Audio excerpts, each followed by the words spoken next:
Alright guys, I'm shooting right now with the Rokinon 85mm lens. I'm shooting on the GH3 and aperture is at 2.8, and I'm shooting with a Metabones adapter because the Rokinon I bought is a Nikon mount lens, and so to mount it to my GH3 I had to use that.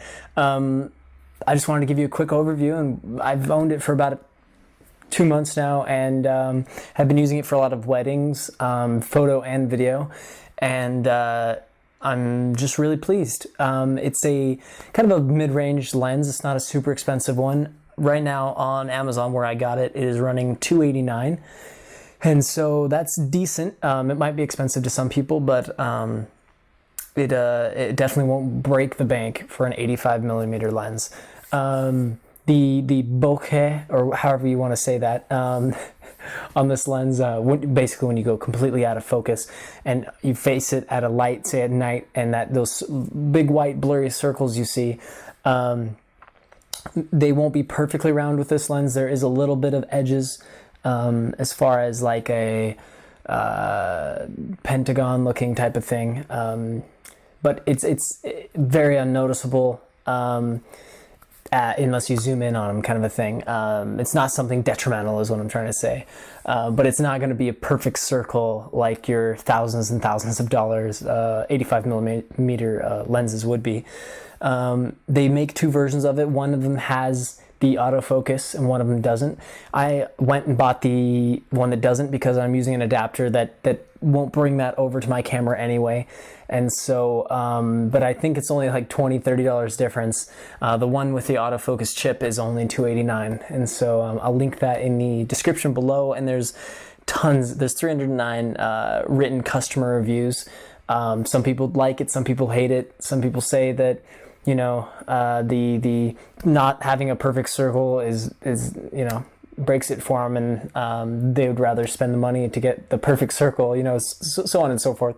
There's a lot of praise in there. It rates 4.5 stars, which is pretty good, but just from personal experience, it rocks. Like, wow. If you don't have an 85mm lens and you're shooting portraits, I mean, it's really cool. You have to be pretty far away. Right now the camera is 6 feet from me, and that's why it's so close like this. But to shoot, you know, a couple people, you really do have to be really far away, and tell your clients that, you know, show them at least, before you take, you know, a whole slew of pictures, you know, take a few and show them this is what they're going to look like, so they're not like, why is this guy taking so many wide angle shots? Most people won't understand what you mean when you say you're shooting with your 85mm now. And so, yeah, that's basically my overview of it. It's a cool looking piece of glass. It's pretty solid feeling.